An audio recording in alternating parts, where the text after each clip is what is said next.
Previously on Landman. It ain't got no gas in it. In my reviews, I have constantly harped on Taylor Sheridan's writing style for just being lazy with conveniences, plot devices, shock value.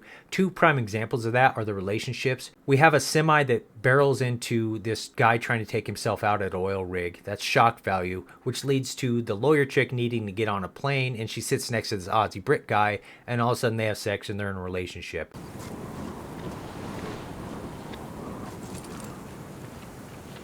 We also have the shock value of the explosion at the rig that killed this woman's husband, and then Cooper goes to the house and all of a sudden they fall in love and then they're in a relationship. There was no development with these relationships at all. It was just plot device, shock value, incident happens, relationship forms. And another instance with the widow and Cooper, she's a stay-at-home wife, or she was a stay-at-home wife / mom with her previous husband. Cooper tells her, we're going to be rich. She wants to break up. Now she wants to be this independent woman and get a job at the bar. But the bar was just a setup for the alley attack. There was no other reason for her to want to get a job other than it was going to lead to this alley attack.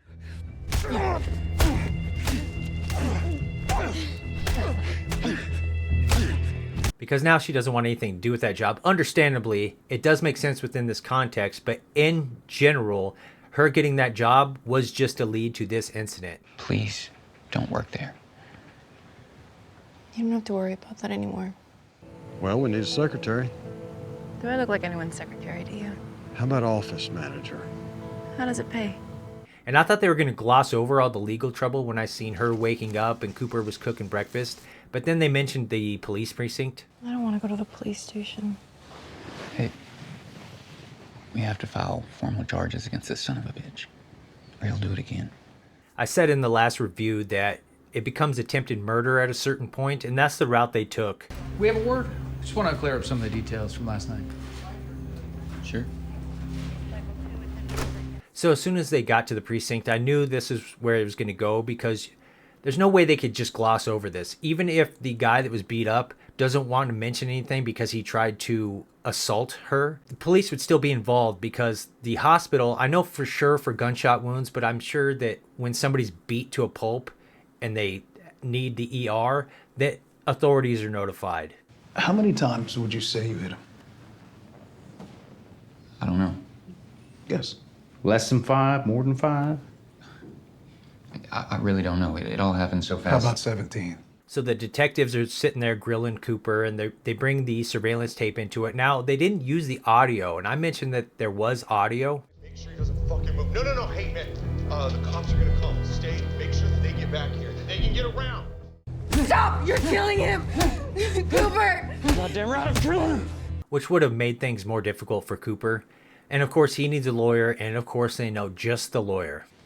So detectives have him in an interview room? Yeah. Now, I actually like this character. I've said I don't give a fuck about her relationship with the Aussie Brit guy. I think that's all stupid. I want her to dominate in meetings and lawyer stuff. This is Mr. Norris's attorney. The one you failed to notify before questioning my client?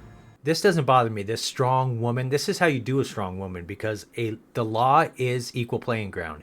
If you know the law, if you know your shit, doesn't matter if you're a man or a woman, if you know your shit, you can dominate. And she does, and I like that character. They need to keep her in this lane. I noticed, Detective Miller, you were involved in a shooting with a man armed with a pipe wrench. Okay. You shot the man 11 times. We're seeing the aftermath of Tommy losing his job. He's setting up meetings. He's going from place to place. He finds out about Cooper. Yeah. Whatever favors you have with law enforcement in this county, You need to call them in. They're gonna hang a murder charge on your son. The hell did you say murder? So now the shit sandwich that he's eating is even bigger. And I know he's stressed out, but I don't like the way he talks to his cop buddy. I get he's always stressed out for the most part when he's talking to his cop buddy, but he's not a mob boss. This isn't one of his crew that he can just demean. And it's not that I feel bad for the cop guy. It just makes me feel like, why would this friend keep doing you favors when this is how you talk to him? So when I'm thinking that way, kind of logically, I know it's just a show, but that's why it makes me feel uneasy, because it's like, this dude's doing you favors. He's supposed to be your buddy. Like, why the fuck do you treat him like shit? Well, you're gonna have to help me fix it, okay? So boy died, Tommy. I don't give a shit. But during all the chaos, he makes a comment to God, and then this shock value car accident happens. And I say just shock value because it had no bearing on anything other than a comedic situation. I guess it was funny. Admittedly, I laughed. But when you think about it, you have these casualties, possibly people being paralyzed or dead. I thought maybe he was going to have to do CPR on somebody, or he's going to be late to a meeting because of this big traffic jam. But nothing came from it. Just a little comedic moment. Well, God, you got anything else? Just dump it the fuck down on me. Just give it to me, all right? In general, like, it was just shock value, and that's it.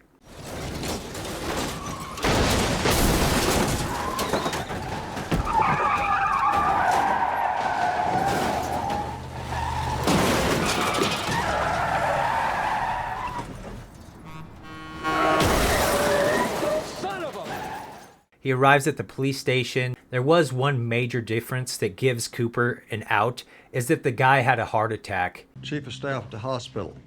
And everybody here failed to tell me that son of a bitch died at the ER from fucking heart attack. Because without that convenience there, Cooper is still in a lot of shit. I know she said that she can convince a jury and they're going to play the sexual assault angle, which is rightfully so, all that understood. But in general, by letter of the law, it could still be attempted murder. But none of that matters because the guy had a heart attack. Well, I've already worked it out in my mind, and I'm telling the whole world my decision. Y'all just go with the heart attack. Cleans this whole thing up. So ultimately, all that becomes a big nothing burger. It was just drama for drama's sake. It still could have been drama for drama's sake if he ended up going to court, and then they have one episode where he's in court and they present the fact that he had a heart attack, this and that, but they didn't even go that far with it. They just wrapped it up. I said earlier in the season that I have a soft spot for Andy Garcia, and when I say soft spot, that means I'm speaking from bias. I don't think he's a great actor, but The Untouchables was one of my favorite movies when I was a kid. So I've always just liked Andy Garcia because of that. So I was saying that I want him and Tommy to team up. I want them to team up. I like Andy Garcia. I like Billy Bob Thornton. I want to see him team up. And earlier they were kind of at odds. So when I was saying that, it's because I don't want them to be at odds. I would like to see them work together. And we do get that. 40 million?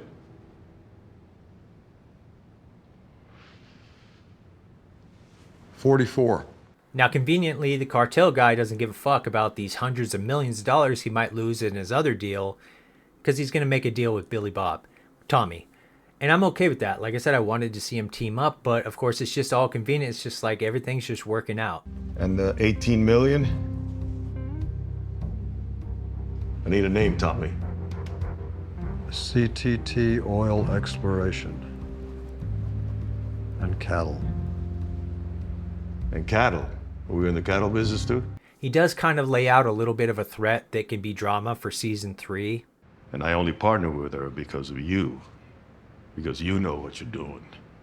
So if you lose this, and you try to fuck me in any way, the thing you love the most, that's the first thing I'll take. But ultimately, all this did was just conveniently end this little plot line of Tommy losing his job. And now I guess the show officially starts because now Tommy is officially a landman again. What a great way to start a partnership. A few things I want to mention real quick is the hooker. I don't give a shit about her. Yes, I get it. It's eye candy. I like the eye candy, but I'm not that simple. Just because I see a round ass doesn't mean I'm just going to forget all the other stupid shit and just like this show or like that character. Hey, hon, you might want to put some britches on. You're driving half the neighborhood crazy, and you're getting the other half in a shitload of trouble. Fuck him. She don't want him staring. She should give him something to stare at. Why don't you go back to your home on Whore Island? The pronoun chick I said would be all right if she's a recurring character. If they get rid of all the lazy writing of all the little punchlines with her pronoun, cult religion, it's just too easy. But if she comes around, if they give her an arc where she comes around and starts to enjoy life a little bit more, then I'm okay with that. If they just leave all that other stuff out of it, she is just that character. As long as she doesn't rant and rave a bunch of nonsense anymore, then okay. But it looks like they might be developing a little bit of a friendship. I don't hate all music. Just the kind I don't like. Yeah, I'm the same way. Which is all right. Like I said, if they give her an arc where she starts to enjoy life, she becomes more outgoing. Maybe she goes to a party with Ainsley and just starts to enjoy life, I think that could be a good arc because it could show that there's something outside of this cult nonsense and people can enjoy life. Her little Ainsley's little Slay Queen moment. All cool on your dumb little backs? Cool enough to handle you. You think so? Okay, prove it. Whip it out. Let's see it. I bet mine's bigger. Was just so fucking dumb. But whatever, you go, girl. You're sticking up for your teammates. Standing up for your teammate like that on day one, though. I like that. Hopefully they stick to this formula with the wife and daughter. The daughter now has her own little adventure with the cheerleading squad. That's a lot better than her and the wife going to these old folks' homes and doing whatever the fuck they're doing with all these old people.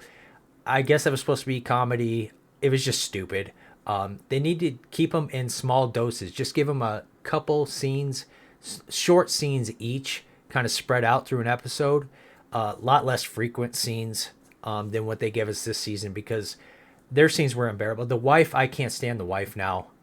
So if they keep her small little scenes now where she's having dinner or lunch with her friend there, or an emotional phone call, a quick phone call, either bitching at Tommy or being emotional, that's her character, I get it. But just keep them short and less frequent. Overall, I thought this was a good episode. I thought we should have had more episodes like this, just good, solid episodes. As far as finale goes, I guess I would say well, I wouldn't really say it's a shit finale. It just wasn't that great. And the reason, even though I just said it was a good episode, is because it seemed like all these plot lines that they just wrapped up really quick, they should have been focused more on that so that there was more substance to these plot lines throughout the season. We don't need 5-6 minute long scenes of the lawyer chick and this Aussie Brit guy relationship. We don't need Cooper being a mopey little crybaby motherfucker with him in this convenient relationship widow. None of that stuff was developed, and they just laid it on so thick. Sam Elliott's character just being a beat down, sad old man. I know now they're starting to bring him around with this hooker, and he's happy again, or he's happier. That's a little too late. I mean, it was right at the end of the season when this hooker got involved. Other than that, every scene he was in, he was just a mopey, beat down man. And I say mopey with Cooper as well. There was so much of that filler nonsense that was just boring. There was no development. I didn't care. So that's, for me, is what takes some of the steam out of this finale, because the good plot lines and this good episode that this was, it was just all wrapped up and everybody lived happily ever after. For the most part, I'm sure there's going to be much more drama, but they just form this business and then he recruits all these other employees from the company. Like he's poaching these employees and they're just like, yeah, we'll quit and we'll join you. Everything's going to work out.